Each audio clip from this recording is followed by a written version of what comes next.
Okay, I think I'm going to go ahead and get started, everyone. So, hello, everyone. Welcome to the virtual Orange County Career Forum. My name is Jennifer Fisher, and I am the Assistant Program Manager at CRFOC. So, CRFOC is a nonprofit organization, and we do civic, law, and business-related education programs for high school students. So, we are really excited to be able to present these webinars for you today, and we hope that they help inform you as you start to consider future career paths.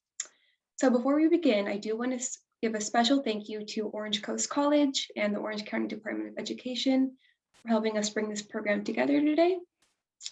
And if you do have any questions for our speaker today, please put them in the question and answer box. We will try to answer them at the end of the presentation today, so you can use that. And without further ado, I'm going to pass it along to our speaker today, Heather Benjamin, and she will share her slide. Good morning, everyone. Let's share and see what we have to present on today. Wow, it's a career in marriage and family therapy. Yay! So I'm Heather Benjamin, and I am a licensed marriage and family therapist. I am currently the Director of Youth Development Programs for a nonprofit community-based organization called Waymakers. So, marriage and family therapist. Here's what others think that I do, what their perception is. My friends think it's all kumbaya. I'm out helping all of these people. My mom thinks that everyone is happy to come and see me. Society thinks I just break up fights.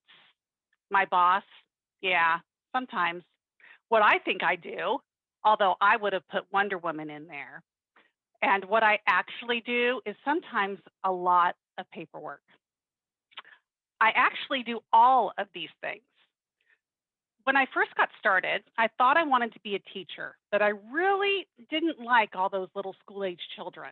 So as a junior in high school, maybe some of you are at this point, I completed a personality and career test to match me with a job. So the results were that I had zero feelings in empathy. I suggested that I work independently in a position with little social interaction. So what do I do now? I work with youth. I sort out feelings. I show empathy and interact with people all day long. All the thing the battery of tests in high school said to avoid. Who knew? There is not one thing or an epiphany I had that led me to this field. This is just a profession in which I don't feel I have just a job, but a purpose. So if you had those battery of tests and you think that's not me, you could be right. So I obtained a bachelor's degree in psychology from California State University in Long Beach and a master's degree in counseling at Chapman University. So I had to go through two sets of schooling to do this. I completed my graduate program at Chapman University because it has an in-house community clinic where students complete an internship. So I got to see and feel and experience what it is that I wanted to do while I was still in school. We were required to videotape ourselves with actual clients, and we were also provided feedback from professors through a two-way mirror. So talk about anxiety and stress while I'm trying to pick something that I think I love to do. So this type of feedback was really crucial in developing my clinical skills, as well as my demeanor and rapport building skills. Watching yourself on video really, really helps you fine tune things. I'm going to have to make a note to watch this video later. So I do work at a community-based nonprofit organization, Waymakers, and each day can look and feel a little different. So here's what I do. I have hope. These words might be the most difficult for anyone impacted by trauma to say. Yet every day throughout Orange County, people do. Kids abandoned by adults they trust, parents of kids lost to gang violence, individuals scarred by crimes such as sexual assault, human trafficking, domestic violence, or homicide, even families where children have gotten into trouble with the law. They don't simply survive the trauma. They find their own ways of trying to halt a cycle of violence. They find ways to heal, and they find ways to hope. In fact, each year more than 120,000 children, adolescents, and adults turn to us for help. To them, we are many things.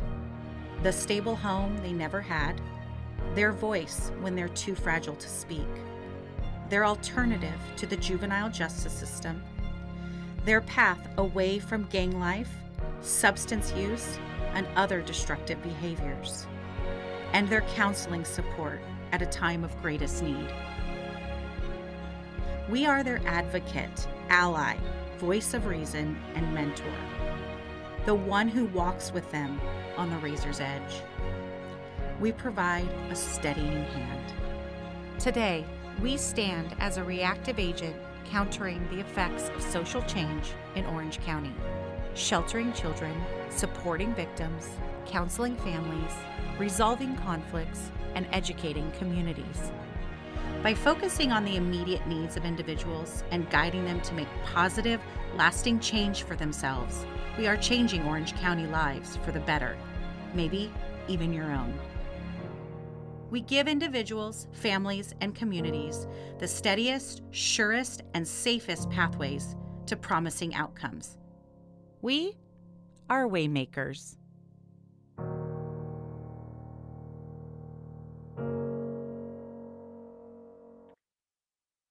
So when we take a look at this timeline, yes, it was absolutely worth every year I spent in school.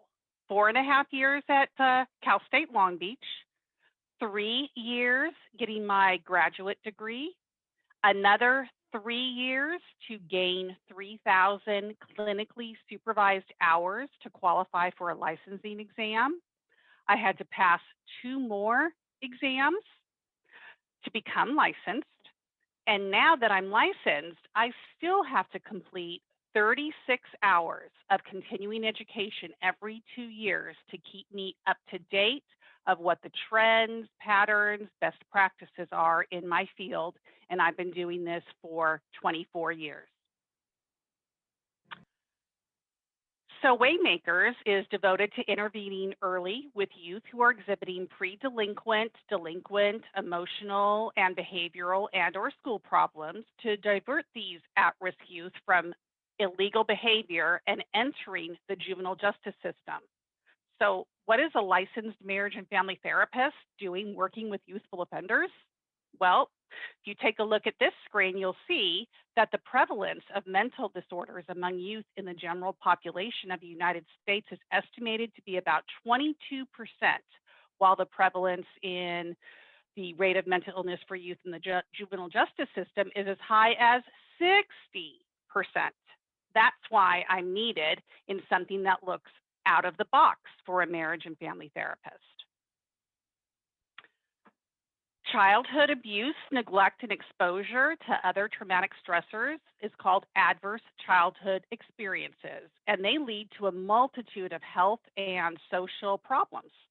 The short and long-term outcomes of these childhood exposures may lead to unmanaged mental health issues that result in negative coping skills. Youth and families in distress from adverse child experiences may seek out marriage and family therapists to help them begin to develop positive coping skills before a youth attempts to use an unhealthy coping skill, which may lead to safety issues resulting in illegal behavior and incarceration for some youth.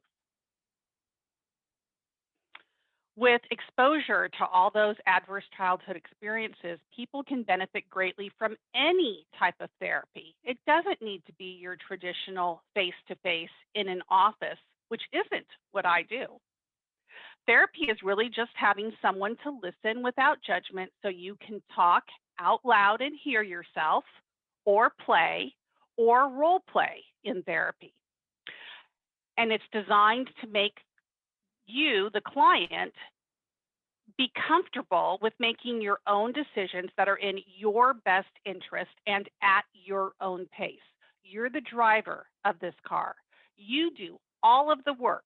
The therapist just walks alongside you to keep you on the right path. People are living longer.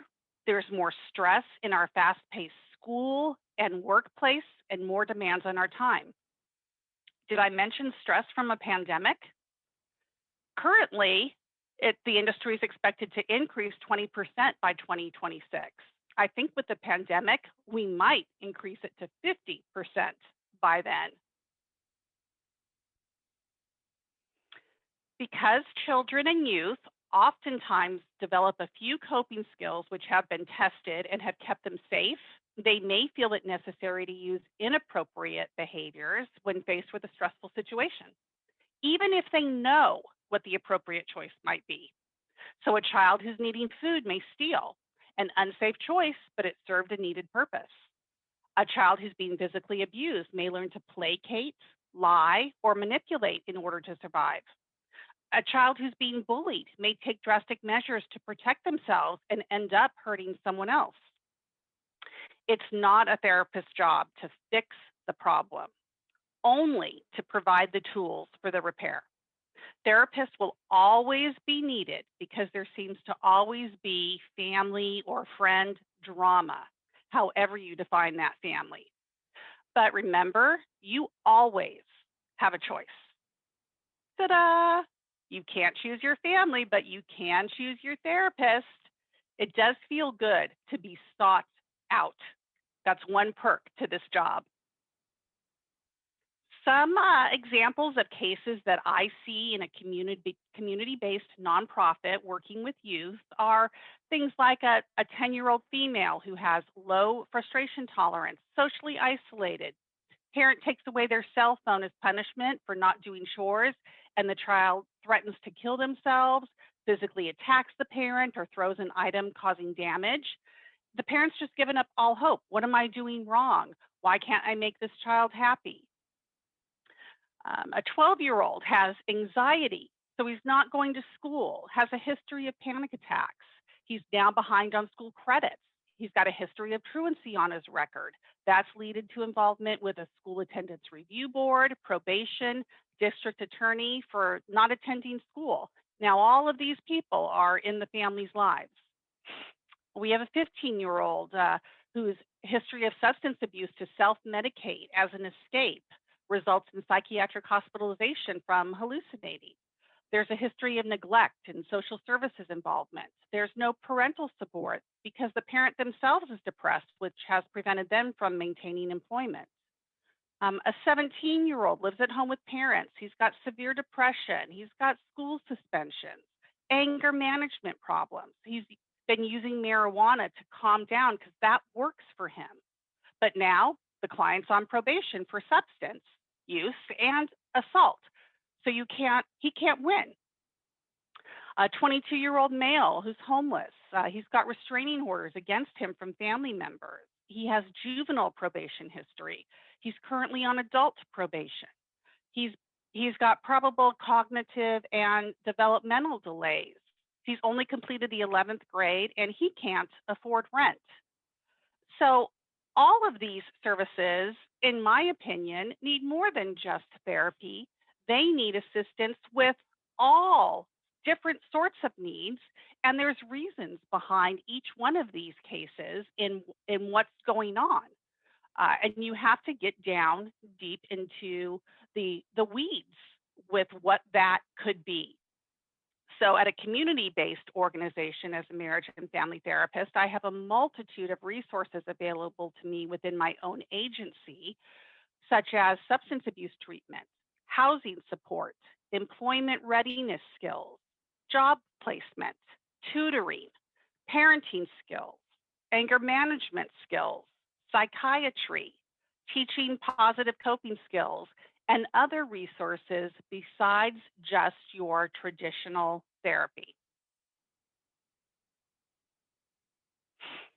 As therapists, we're taught to stay neutral with our facial expressions and body language so we don't project any judgment onto our clients. For example, we can't say, no way, what? No, you didn't.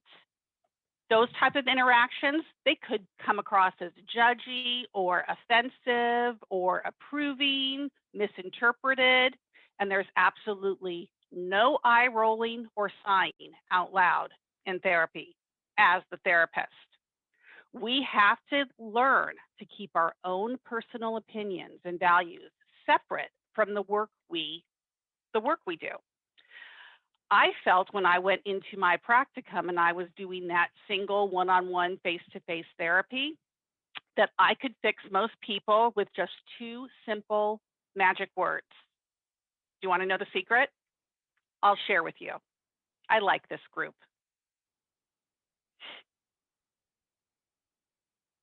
Oh, that was a tease. I still like this group, so I'm still going to share. Let me tell you a bit about our billing. I charge $5 for the first 5 minutes, and then absolutely nothing after that. How does that sound? That sounds great. Too good to be true, as a matter of fact. Well, I can almost guarantee you that our session won't last the full 5 minutes. Now, we don't do any insurance billing, so you would either have to pay in cash or by check. Wow, okay. And I don't make change. All right. And go. I have this fear of being buried alive in a box. I start thinking about being buried alive and I begin to panic. All right, well, let's go, Catherine. I'm going to say 2 words to you right now. I want you to listen to them very, very carefully. Then I want you to take them out of the office with you and incorporate them into your life. Well, shall I write them down? Well, if it makes you comfortable, it's just 2 words. We find most people can remember them. Okay. You ready? Yes. Okay, here they are. Stop it!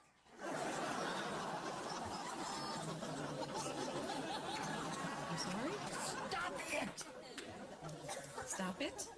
Yes, S-T-O-P, new word, I-T. So, what are you saying? You know, it's funny. I say 2 simple words, and I cannot tell you the amount of people who say exactly the same thing you're saying. I mean, this is not Yiddish, Catherine. This is English. Stop it. So, I should just stop it. There you go. All right. Well, what other problems would you like to address? I'm bulimic. I stick my fingers down my throat. Stop it. What else? Well, I have self-destructive relationships with men. Stop it. I don't like this. I don't like this therapy at all. You're just telling me to stop it. And you don't like that? No, I don't. All right, then let me give you 10 words that I think will clear everything up for you. You want to get a pad and a pencil for this one? All right. Are you ready? Mm-hmm. All right, here are the 10 words. Stop it or I'll bury you alive in a box!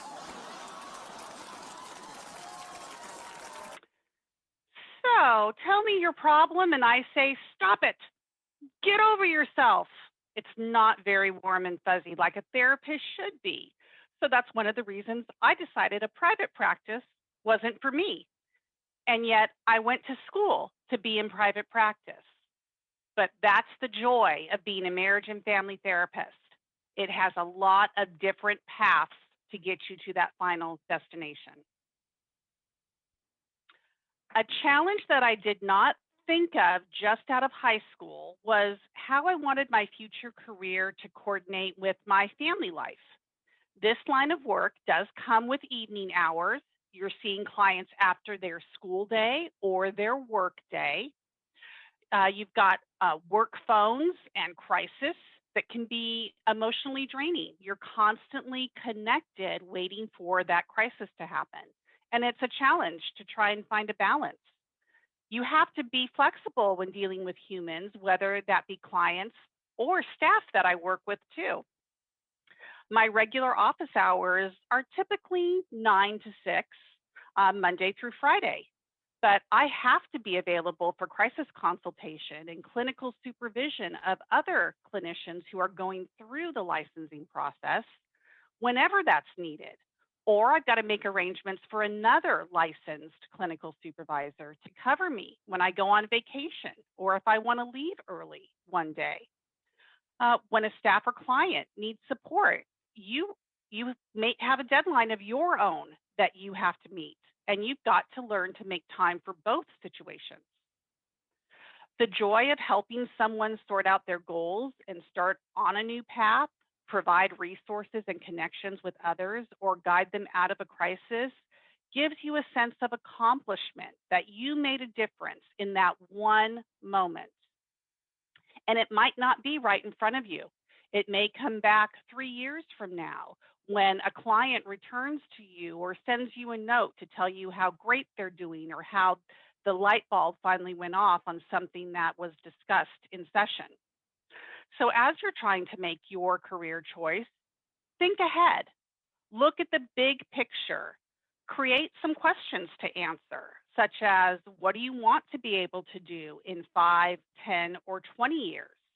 Where in terms of part-time or full-time work with a family? Do you want to travel? Do you have other commitments that you want to accomplish? What is it that you like to do? Can your career choice accommodate these likes? What are the different professional fields and job descriptions in which your degree can be utilized? What do they pay? What kind of flexibility can you have? So, being a therapist, I can choose private practice and create my own hours. I can work part-time or full-time. I can work in a variety of different settings. Another real side effect of being in the helping profession is compassion fatigue, burnout, vicarious trauma. Compassion fatigue is a condition characterized by emotional and physical exhaustion, leading to a diminished ability to empathize or feel compassion for others. It's often described as the negative cost of caring. It's sometimes referred to as secondary traumatic distress. You may become burned out. So as a therapist, you must make time to self-care, or you will be in no condition to care for others. By taking care of myself first, I'm being a role model to my children, my family, my friends, to encourage them to have a healthy work-life balance. So the workaholic or family and friend neglect cycle is broken for future generations. And thank goodness, self-care feels great and looks like all of these different things. Yoga and relaxation, a lot of deep breathing, socializing with non-work people, talking things over with a friend, family, or your own counselor, because therapists have counselors too. Meditation and exercise, writing down our stressors, problem solving the solutions, and then you could even write a letter to someone, get all those feelings out and burn it, trash it, put it in a box, compartmentalize it. You have to take care of yourself first. So people say, how do you work with all of those sad stories or not get annoyed by people?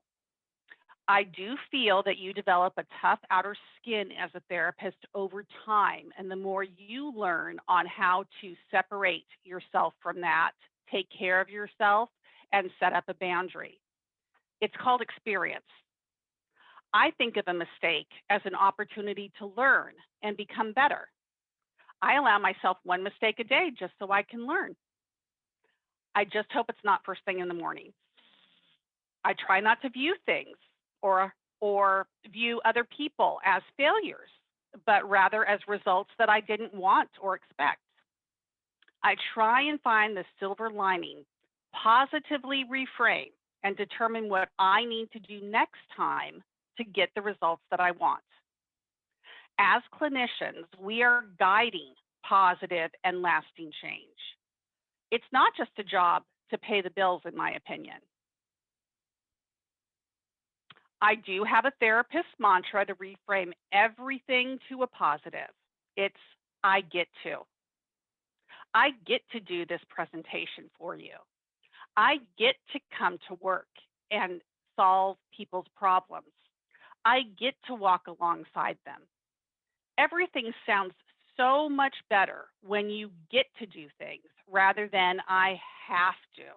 I have to go to work today and solve people's problems. No, I get to. I made that choice.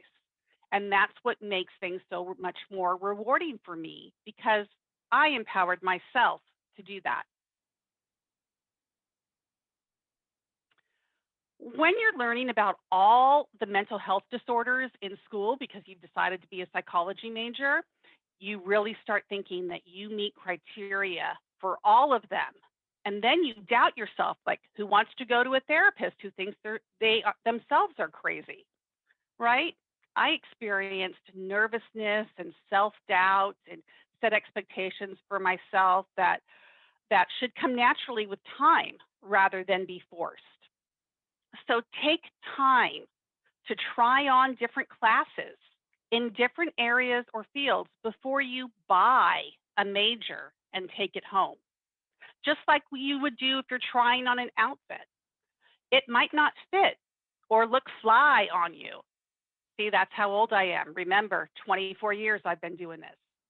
So really use your general education time in your first 2 years of college to test something out. Look at all of these different areas, psychology, sociology and anthropology, interpersonal communications. You may want to go into type of pharmacy work in psychopharmacology or psychiatry, understanding how different medications affect the brain. You may want to go into research and do statistics, child development, family systems, more community-based social work or case management, criminal justice, traditional counseling, substance use treatment. Psychology offers all of these avenues. Remember, a lot of different paths to get to your final destination. If you become a marriage and family therapist, you could have all of these skills too. So being a therapist has really helped me in my personal abilities in everything that I do, not just at work, but also at home with my family and with my friends. I'm a good active listener. I have social perceptiveness. I feel I can make sound judgment and good decision making. I feel very service oriented. Speaking and communication skills developed. I've learned to become more proactive than negatively reacting to something immediately. I learned to communicate with others and consult, documenting different sessions or activities. I mediate and can be a liaison between all different outside partners. I work amongst many cultures and maintain professional boundaries. I've got a clear understanding of law and ethics, an ability to work with different ethnic backgrounds with sensitivity and respect. But I also learned a lot of technical skills and knowledge from all of the courses, different theories and techniques of how to approach different cases, how to intervene in behavioral or crisis situations, how to address substance abuse issues, different experience with children, adolescents, adults, couples, families, deductive reasoning, problem solving. I've learned accounting software. Electronic health records, the Health Information Portability Accountability Act, Notice of Privacy Practices and Confidentiality, medical and clinical software, Office Suite software, spreadsheet software, medication evaluation and support, and research and evidence-based practices. I've also learned some catchphrases as a therapist. You're not a bad dog. You're just a dog who does bad things. Of course, I got to remember to replace that with person, child, youth. And then I'm sensing you may have some boundary issues. Saying that a lot in therapy, and it makes sense when you're in session.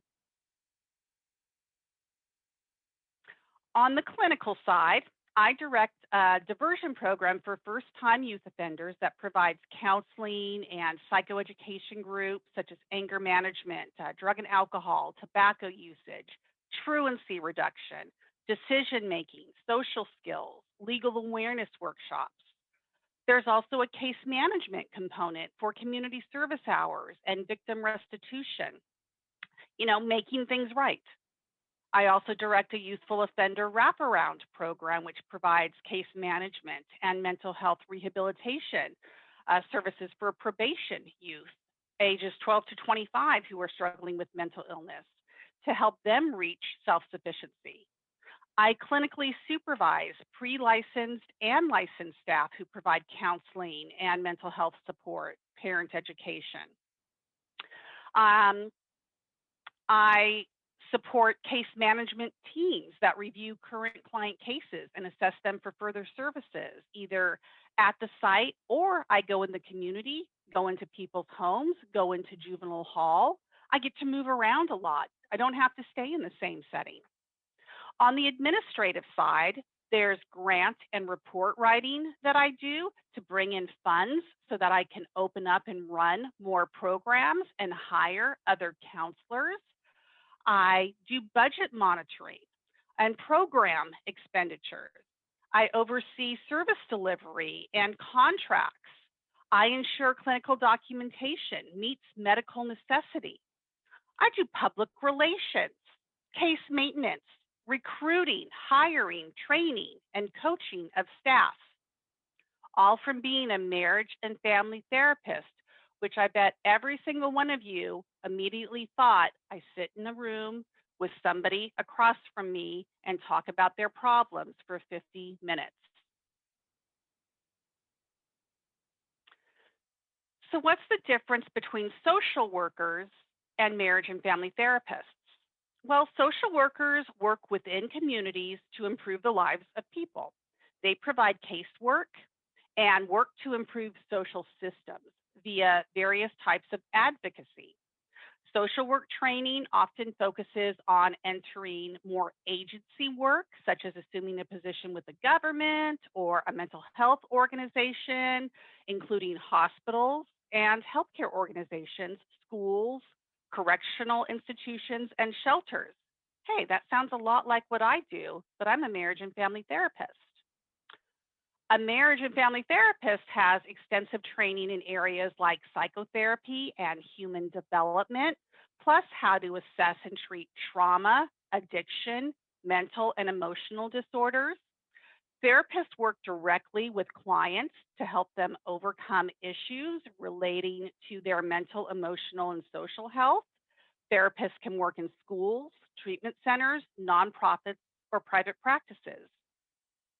So once you get out there in the field, in reality, they're interchangeable. They can be interchangeable.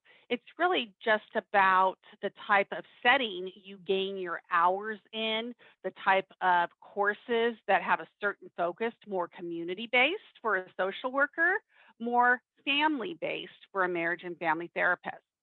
So you've got choices. Unfortunately, my education as a marriage and family therapist didn't include any business or administrative training, such as how to build a private practice, market yourself, or discuss the variety of fields an MFT can be used. It seems as though most MFT programs assume students will go into private practice, and I ended up in community-based work with a nonprofit. So don't let just the name of the program deter you.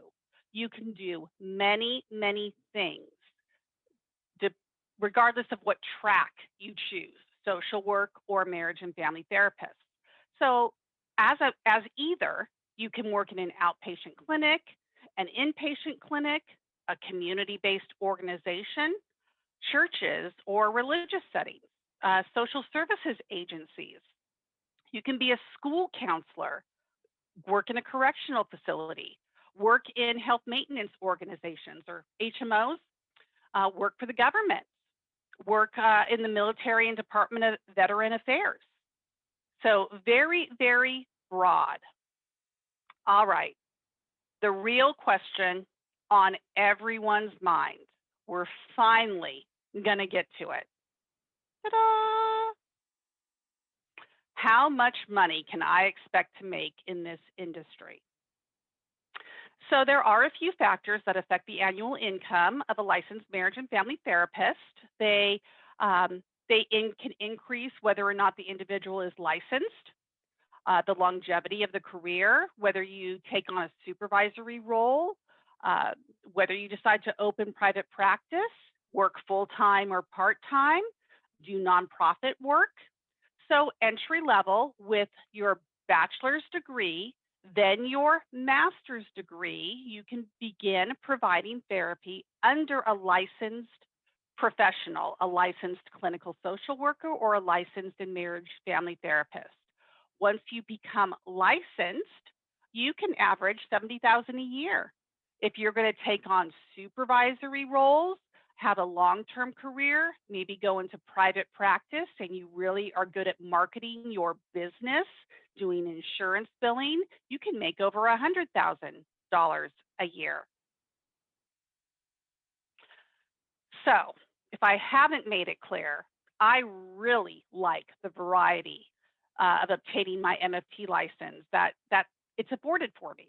I've been able to combine clinical and administrative work in a non-traditional setting. I can work in my office. I can work at a park and do therapy. I can go into juvenile hall. I can go into someone's home. I do consider what I do a career, not just a job. I want to make an impact. Truthfully, sometimes the coworkers I have to deal with is what I like least about my work, not the mental health crisis.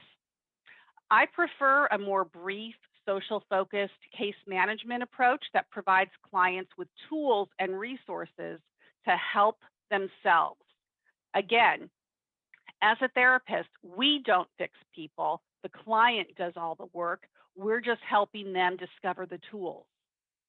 The best part of being a therapist is when your clients don't need you anymore. That's when you know treatment has been successful and you have empowered that client and given them the resources to be self-sufficient. So I want to open it up to questions and answers. And if anybody has anything additional they want to know, please reach out. So would I say that my job is mentally draining? Yes, especially at the beginning when I first started, I hadn't built up my own skills to maintain that boundary and really realize it's not my job to fix everything. I cannot work harder than my client is willing to work. That was the key for me. And as I've gained more experience, I've developed the skills to make that separation. What advice would you give to a family member who is suffering from dissociative identity disorder? Seek help.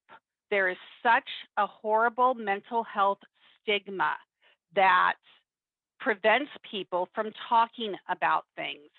If you had a medical condition, if your arm was killing you, you would go seek out someone's opinion on what you could do to make that feel better. We need to do the same thing as mental health providers, as needing to fix how we're feeling. Those are things that can be turned around.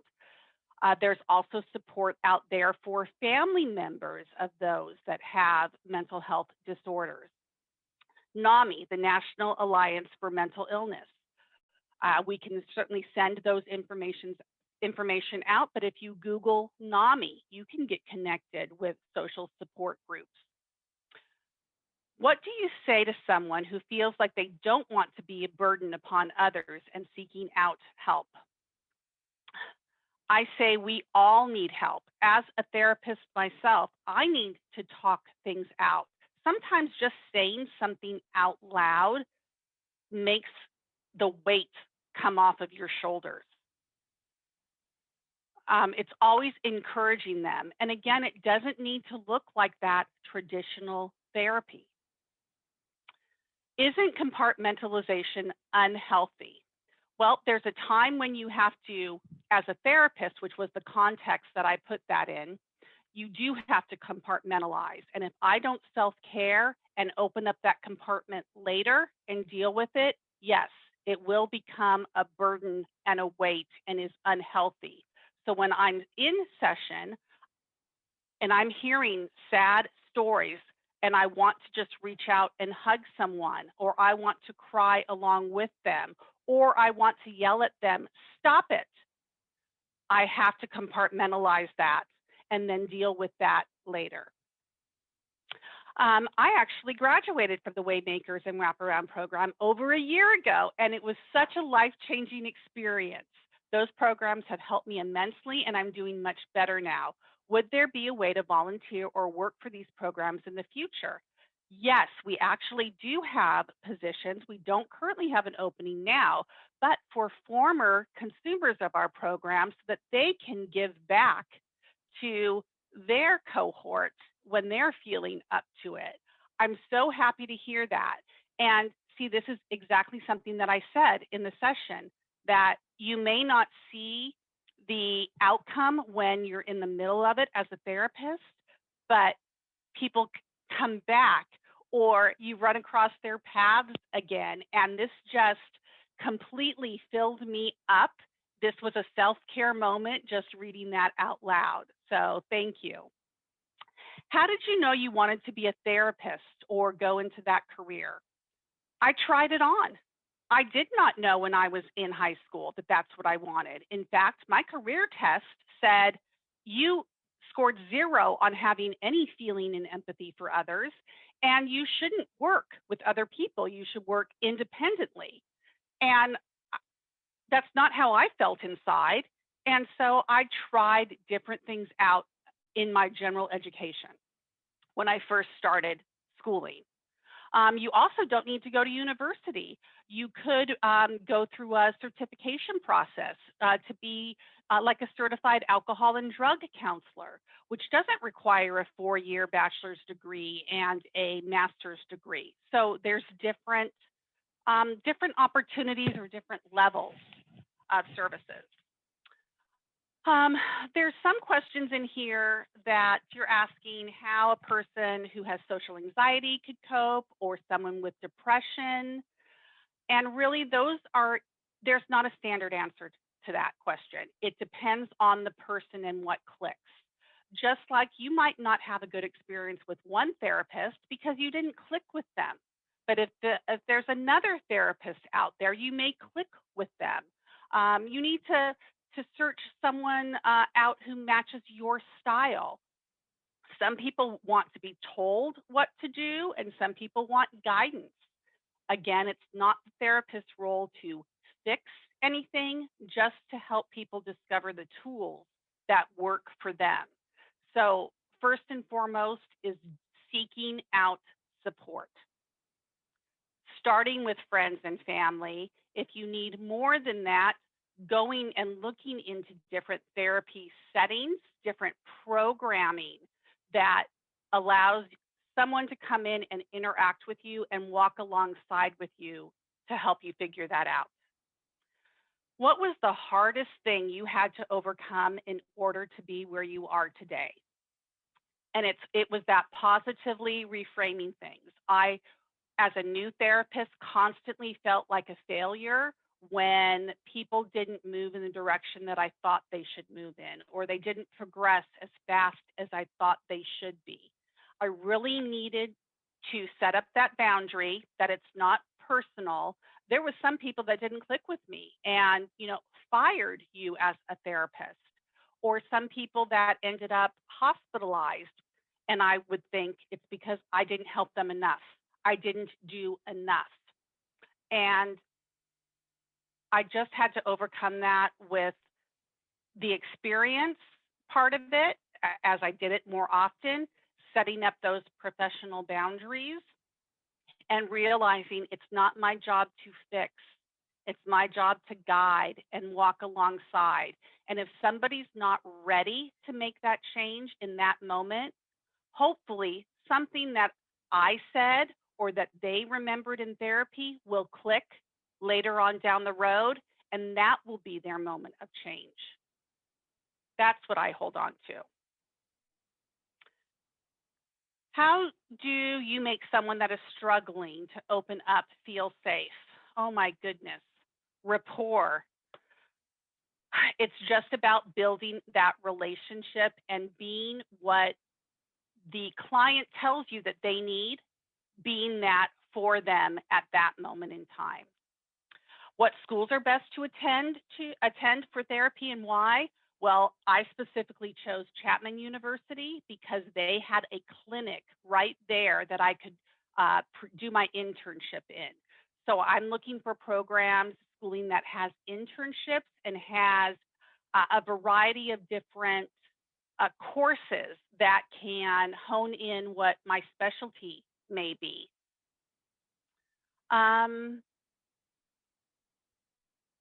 Okay, so I think that I've answered in general most of the questions that we have. And we did pretty good, 2 minutes to spare. I'm sorry, Jennifer. No problem. Thank you so much, Heather, for that presentation. It was super informative. So if you do need to verify your attendance today with your teacher, the code word for this specific session is Thunderbolt. Again, it is Thunderbolt. Okay, and also in the chat, for all of you to see, I'm going to post a link to the survey. If you can take this survey by the end of the day today after both of your sessions, that'd be very helpful for us. And just as a note, please attend your next session by 11. And please, when you're done and have all the information you need, leave this session, because for the second session, it'll be the exact same content, so you don't have to hear it again. But thank you for attending session 1 and have fun at your second session. Thanks, everyone.